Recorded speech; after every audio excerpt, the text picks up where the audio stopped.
A couple games ago, I almost called it. I almost called it. I almost said this team might lose to Buffalo with the way that they played. First 40 minutes, at that point, I was like, this game might be over. They had a push in the last few minutes there of the second, but I said to myself, I was like, they might come back. They might. And then I was like, I don't know. They need to go early if they do. And then my dad, we're sitting there watching the game, and he hounded me as soon as the game ended, as soon as Provorov scored an overtime, to give him credit for this because he called it. As soon as Hayes scored the first goal for the Flyers there, when like 18-minute mark of the third, he was like, they're gonna come back and win this game. So, Dad, there's your credit. You're welcome. Just a little bit of a start off here. Lions were, pretty much they were the same as last game going into this one. JVR, Coots, Konechny, G, Hayes, Farabee, Lindblom, Patrick, Voracek, Raffle, Lawton, Olympic Bell.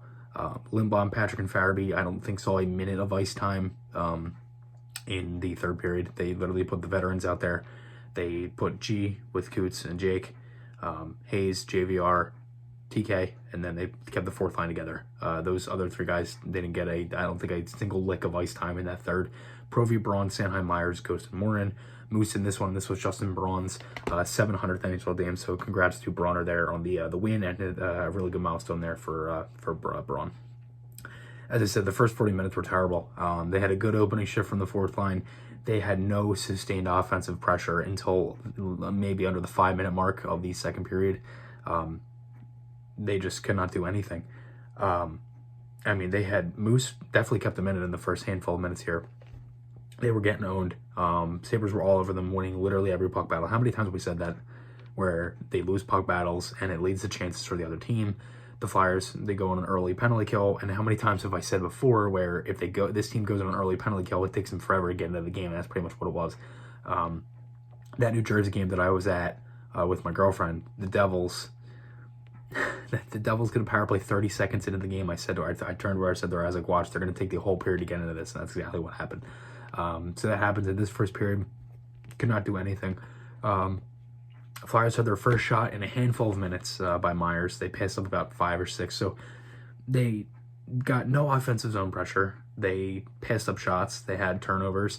And they lost just about every puck battle. That's not the recipes for success, especially against a team like Buffalo, where, obviously you've shown you can go back on them. The last 2 games you've played against them, you were down at some point and you were able to come back.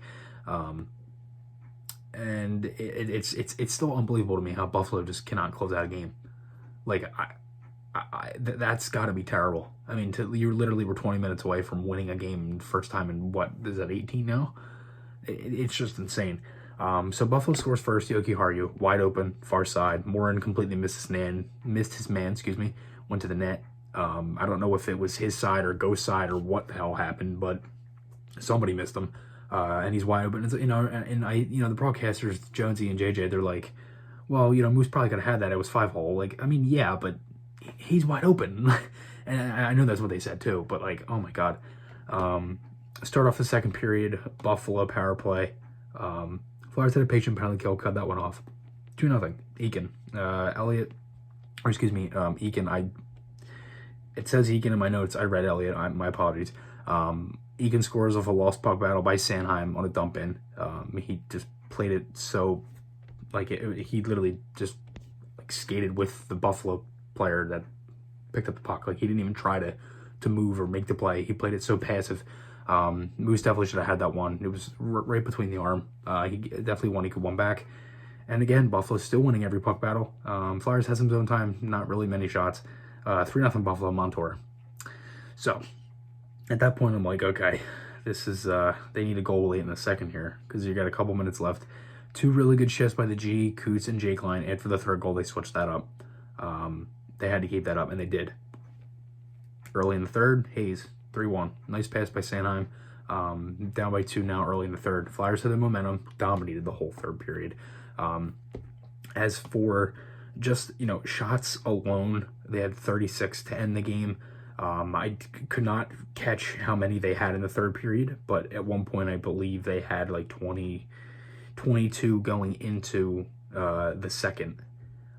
They had a lot in that third period. I mean, they were just all over Buffalo at times there, and they were able to kind of continue that and just get a lot of ice time. or zone time, in the Sabres zone, and they were really able to cycle the puck around. As I said, they literally stacked the veterans in this one. So literally after that, the veterans played just about everything. The Flyers get a power play. Hayes is tripped up. He was tripped up off a one face-off in the neutral zone, went to the net. Clearly a trip there by Montour. So pretty nice setup. Can't get any shots through. And then right after the power play ends, the Flyers score. Turnover in front. Coots drop pass. Sets it down low. So Provorov pinched on it, kept the play alive. Voracek made a nice play on the wall. Coots drop pass right to G in the slot. Wide open slam dunk. 3-2. Power play comes right after. It's like, okay, here we go. Jake is cross-checked. Really good shift. Back-to-back after the goal. As I said, all the vets were getting the ice time, so they were all over the ice, and you got to give them credit because those are the guys that are feeling it. With the way the team has been playing, they showed it. A lot of them showed it in the 8-3 loss to the Rangers. I just don't get how like the 2-1 game doesn't give you momentum going into this one, but it is what it is. They were able to come back, and again, survival mode. That's what they got to do right now. So power play, a lot of looks. I mean, they had shot after shot after shot, and it was just like, because you could tell that they were definitely, they were looking to get one. So they call a timeout with 2:05 left, and they get one. JVR scores. It's like a crazy knuckle puck from the point. G back to Provi, shot, hits Coots, he tips it, and then it hit JVR. The way he reacted, you could tell it was JVR. They might change out to Coots, but I think that is JVR's goal. So they get it, and then G in overtime. I mean, the Sabres looked like they had like a little rush going. Makes an unbelievable play, sends it up to TK 2-on-1, pass over, backhand 5-hole Provorov, and the Flyers win it. So, again, the first 40 minutes, you don't want to play like that again. You have to, if this, I don't really know how this doesn't like build momentum for you because, again, the last game should have built momentum, but if that doesn't build any more momentum, I don't really know what does. So, you have Wednesday now on national television against Buffalo again, and with Boston losing in regulation yesterday. Because now the standings are pretty similar, to essentially they are, I'm trying to figure out how to describe this. The Flyers, the standings right now aren't,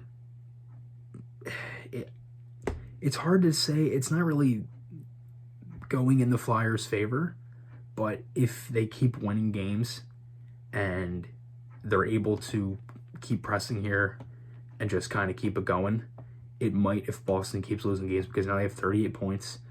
Boston has 39, but the Flyers have played 3 more games than Boston. But with COVID and everything, they lost yesterday in regulation to New Jersey. So you got to just keep winning games. You can't really worry about yourself. The Rangers have lost 2 straight, so that helps. You just got to keep winning here. So I think for the most part, if the Flyers keep winning games, they keep playing their game, play like the way you did in the third period and the overtime tonight, and the way you played in the 60 minutes against the Rangers in these next few games, I think the Flyers are going to be picking up some points and they'll start to play better. But you can't afford another first and second period like you did against some of these other teams, because again, you might be able to do it against Buffalo, but you're not doing it against the Rangers, Boston, Pittsburgh, Islanders, or Washington, or honestly probably even New Jersey. So again, the Flyers, they pick up a win. Let me know your guys' thoughts below. Remember, guys, podcast articles, those links are on my channel. Hope you guys enjoyed this one. I'll see you guys in the next one, and goodbye.